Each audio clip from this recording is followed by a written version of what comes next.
born in conflict. My name is MADDOGG. I'm from Nutty Block, Compton, Crip. Either way, I just wanted to give you that journey. I met some fascinating people throughout my journey as a young kid and going through the prison system. I met some fascinating people. And if they do see me, just, leave a comment, say something so I can holler at you. I've been off the scene for a while. Basically, I can't stay out of prisons. I can't stay out of jail. Then I got sick for a minute. And I'm trying to bounce back for that sickness right now. That's a part of life also. Whatever you get dealt in life, you got to be strong enough to deal with it. Because you're not strong enough to deal with it, it's going to eat you up. It's going to tear you up worse than any physical disease that you could ever have. Your brain and your mind is the most powerful tool you got. And you got to use that tool. And you can't let nothing affect it. You have to be strong. And you have to make your own decision, because if you make your own decision, it's going to cost you. It ain't going to cost nobody else. Unless it's somebody around you that love you, then they might feel it, but they still not going to be affected as much as you're going to be affected. So you have to be that strong person. You have to know what to do and what not to do. I've been through so much in my life, it don't even bother me no more. My whole mission of making this channel is just to talk to people. You want to listen? Thank you. From the heart. Much love. If you don't like it, thank you from the heart. Much love. Keep pushing. There's I'm not the one to, go tag you down and all that. That's not me. You know what I'm saying? I don't get around like that. I don't even like nobody even knowing me. Anybody that know me right today will tell you I'm a mystery. So to get on this platform and talk like this is a big step for me. Like I said, I'm an isolated person because my brain been isolated my whole life. My brain been taught as survival to survive my whole life. So I look at things different and I think things out different than maybe the next person. Maybe there's a few others in this world like me. But either way, I'll make you another video. I don't know what I'll make that video about. Whatever comes to me, that's what that video will be about. I do appreciate everyone listening to me. No matter if it's one person, two people, three people, I don't care. And I might not talk right. I might not say this right. But like I said, I'm from the streets. I'm not claiming to be educated. I'm not claiming to have a lot of money because I ain't got nothing. Okay, so let's keep it real. I'm just me. I am just ELOCO MADDOGG that's been down since day one, and that's the bottom line. I'm always going to stay down. I just want to teach these young kids today. You go out there, you get in the gang. And when you step off into that life, you better be ready to live that life. Because it's not a joke and it's not a game. Because if you don't get it served to you out here in society, you go to the right place behind them walls, you're going to get it served to you, homie. My advice to these young kids, or young men, young women that want to go hang out, go to school. Get an education. Because I'm going to give you some real knowledge. You can look at all these big old glorified dope dealers. You can look at all these glorified gang leaders. But I would like for you, or anybody else that's listening to me, to leave a comment below of anyone. Don't mention their name. I don't want to know all that. But I would like to see, because I old as I am, and I've been around, and I don't talk to plenty of people. I don't know nobody that sold dope or anything in that area and retired a rich man with a house on the hills. I don't know nobody that rep they set or rep they color, rep they street, whatever you repping. Whether you're a Damu, whether you're a Jama, whether you're a Kiwi, whether you're a Mahindu. The bottom line is I don't know nobody that has sold dope, bought them a big old house on the hill, and live comfortably and get a check every month for what they did. I don't know nobody do that except for you working or going out and making your own money. So why would you want to get into something that don't pay? For reputation? Because everybody going to look up to you? Because you want people to fear you? Well, let me explain something to you, homie. Fear brings death. That's what fear brings. So you really don't want nobody to fear you. You want people to respect you, yes. But fear you? No. There's a big difference. Because there's people out in this world like me don't fear nothing. Zippo. And I'm not just saying that. Anybody that know me know that. I'm a good person. I'm always there for everybody. No matter what it is. But let me explain something to you. Don't look for it back. People are like that. People will take everything you give them. Everything. I don't care what it is. They'll take your last. And when you ain't got nothing, they'll treat you like you ain't nothing. And they'll talk to you, if you let them, like they ain't nothing. See, you got to go out and get your own. Because if you don't go out and get your own and you depend on somebody, guess what? They're going to turn around and they're going to dictate you or try to dictate you or throw up in your face whatever they do for you. So always be an independent individual.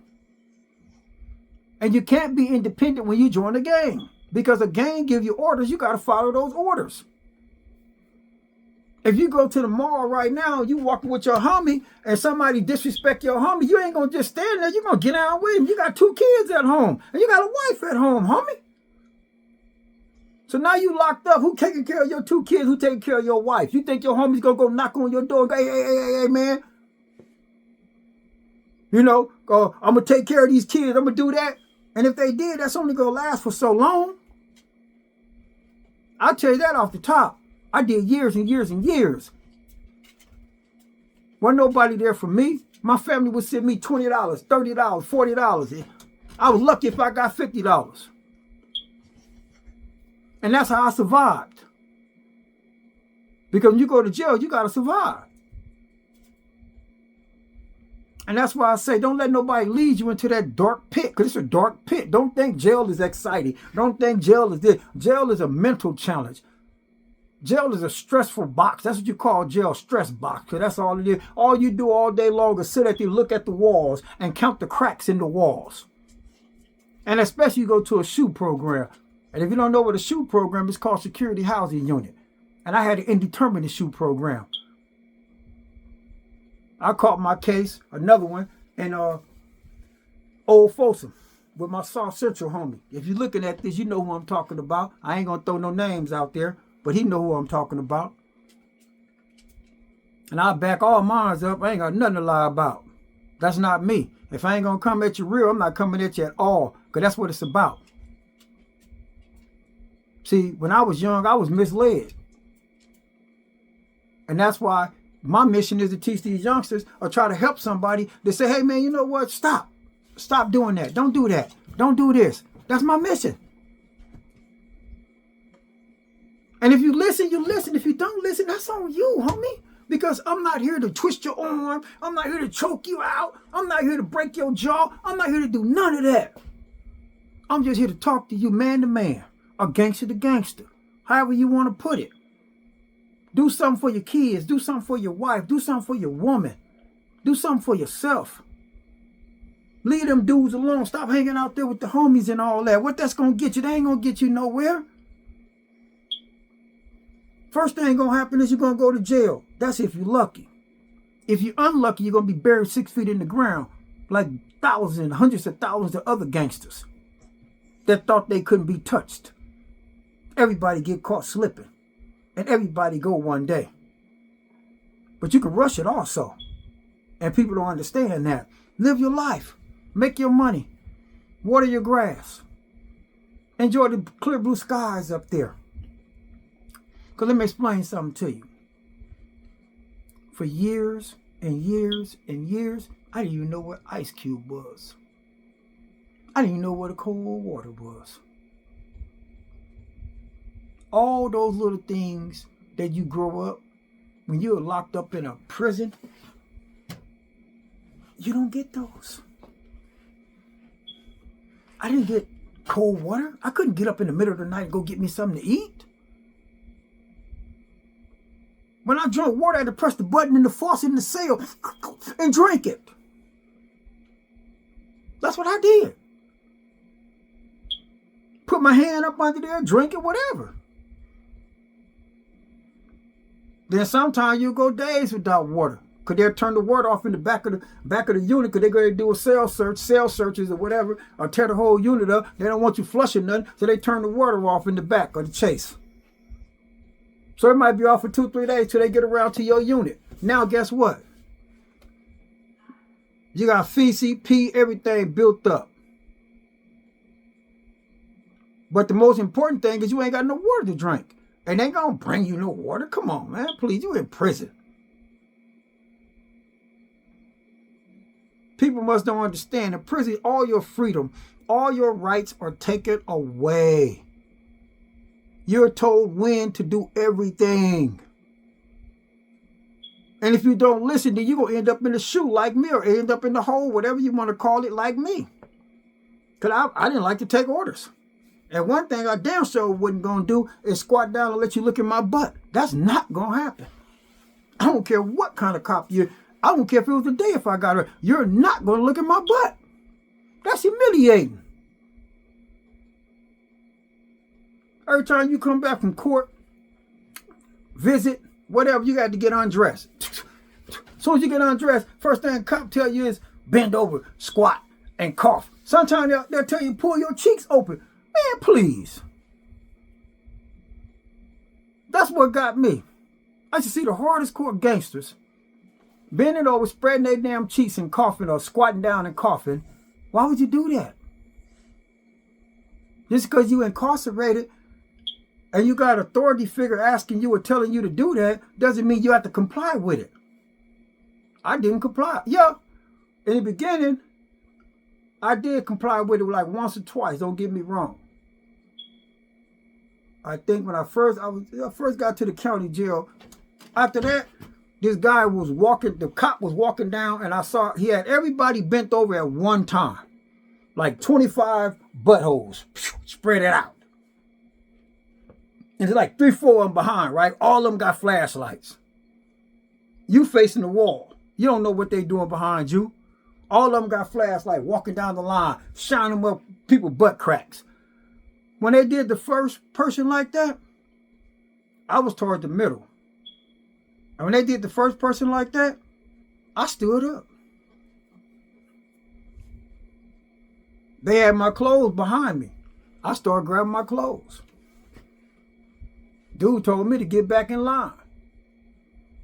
I'm in the hallway. They got big John Wayne. John Wayne painted all on the hall down there. I'm in the hallway. You know what I'm saying? That's what I'm dealing with. You know what I'm saying? The Duke. So I started grabbing, get back on the wall. I know. So the dude come over there trying to intimidate you with the flashlights, all that. Yeah. I got some flashlight therapy. I went through it. They ended up getting me down, handcuffing me, dragging me off, and taking me, down to the hole. And I ate juke balls. I ate juke balls for I think about 5 months. Yep. When I first got to the hole, the juke ball looked so nasty. I'm like, man, I ain't gonna eat that stuff. I'm eating that juke balls for. The homies, hey, give it here, Mad Dog, pass it down. They throw the little kite out, little line out. I hook it up to the line. They pull it down there. After about the second or third day, shit, I started eating them juke balls. I was hungry. And I started eating them. And guess what? Those juke balls, it started tasting like steak. And if you don't know what juke balls is, it's a big old round ball. And it's like every slop mixed up in that ball. And it just looks so gross and nasty, right? But after eating it for about a week or two, it tastes like steak. Well, I don't really care for steak, so I said it tastes like chicken. I enjoy chicken. But either way, That's what happened to you. You go through those things. You want someone looking up your butthole? You want someone telling you what to do? You want another man out here on the street trying to raise your kid? You want another man telling your wife what to do or your woman what to do? If you go to jail, let's be real. Let's face reality. You think somebody going to wait for you for 10, 15 years? You put yourself in there. There's no woman and nobody else put you in there. So it's unfair for you to say, hey, I want you to hang out, wait for me, come visit me every weekend. When you was on the street, you didn't give her no time. You didn't give her no attention. So why should she give you some attention now, homie? So while you got the opportunity, live your life.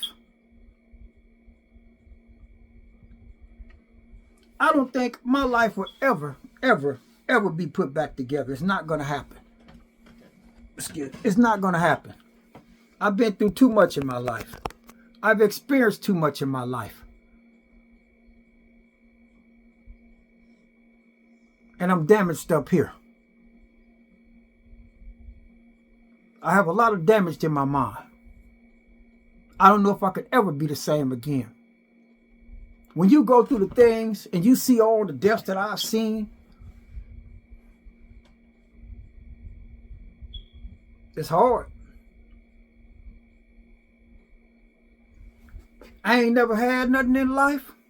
I ain't never claimed to have nothing in life. All I have is me. And that's who I can count on, me.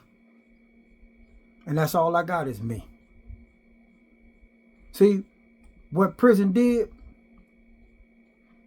it's solidified me as an individual. And you know, to this day, I got one bowl I eat out of. One bowl. One plate. One spoon. I don't even eat with forks. Anybody know me tell I don't even eat with forks at all. Because every time I see a fork, I think, you know, it's a stabbing about to go down. So I don't even eat with forks. Just a spoon. And I got the same bowl and the same cup. If I went to jail today and I got out 2 years from now, I would ask that person to save my bowl and save my cup because I'm comfortable eating out of that. And I'm comfortable drinking out of that. And if it's not, then I won't eat it. I mean, I've had food served, and it wasn't on that plate, or it was, you know, and I wouldn't eat it. And they would take it off and put it on another plate, but in my mind, it's already touched that plate, so I don't want it. That's what prison did to me. Every little noise you hear, your head turns, no matter what. That's what prison did to me. You walk into a supermarket. You see all these people in there. All this noise. You start panicking. That's what prison did to me. You don't want to be around it. You step outside. Go and go shopping. I'm good. Because that's what prison did to me. Somebody look at you wrong. What you looking at, homie? That's what prison did to me.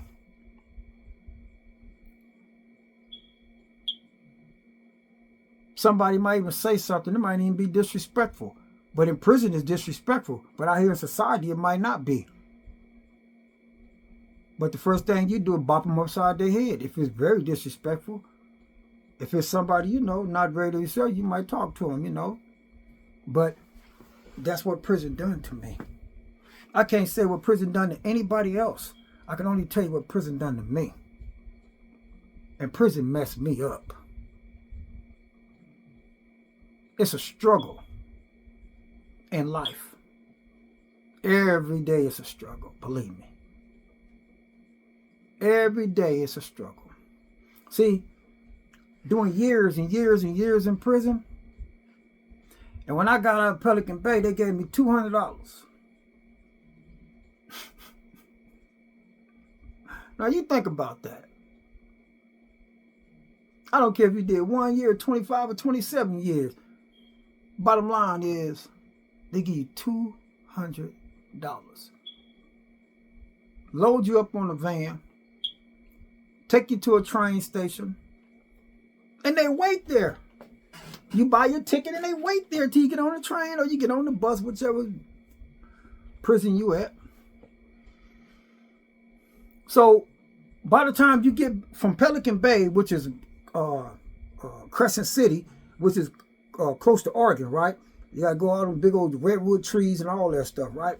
So to go from that far, Oregon, into South Central, downtown, your $200 is gone. And you gotta, if you ain't got no dress outs, which is dress outs is like you got somebody to love you, you know, they're gonna send you some pants, some shoes, some socks, some boxers, you know, t-shirts, shirts, you can come out in style. Why they have that? So I came out in state clothes, state blues. You know, I still got my blue jean jacket. I came out in state blues with the state shoes on, some white state tennis shoes on that had Pelican Bay State Prison wrote on the side. So I wanted to get out of that. So when they got on the train, first thing I did when I got back close, first stop, I went found me a t-shirt. It was too little, but I slapped it on because it was embarrassing. You know what I'm saying? I want everybody to know I'm just getting out of prison. You know what I'm saying? I mean, my look might have gave it away, but at the same time, I wasn't going to let my dress code give it away. So I went and bought me a little raggedy t-shirt, got me something to eat, all that old stuff like that, you know. By the time I got to the Union Station downtown, Los Angeles, I had $14. $14. Now you tell me, you do years in prison, years. How in the world can you survive with $200?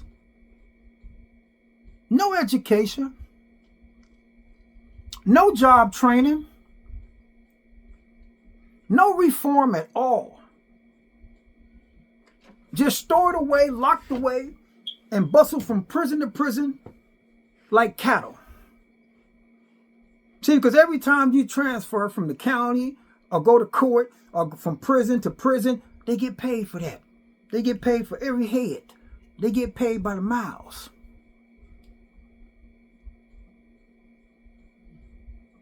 You want rehabilitation?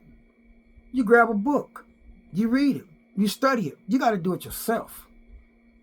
Prison is not about reforming. It's not about rehabilitating. Let's keep that real. Anybody that tell you it is, they lying. They lying. They lying. Prison is not about reforming you.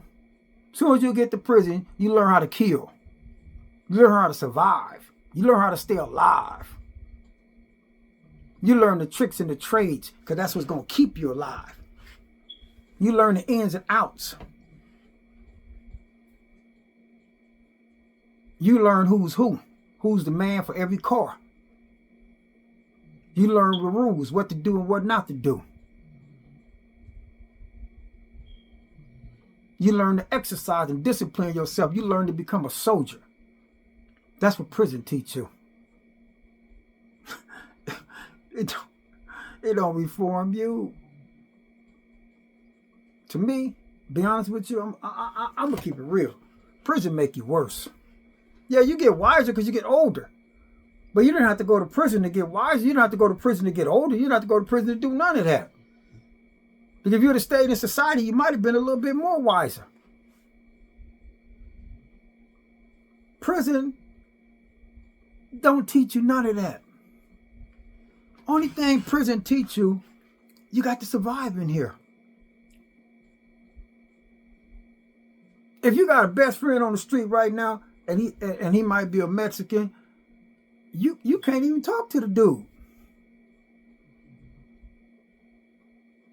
You might be married to this white guy, sister over here. Y'all might be kicking on the street, living in the same house together. But once you hit over there, you can't deal with him like that no more. That's out the question. That's what prison do to you. It separates you. It divides you. Prison teaches you racism. Born in Compton,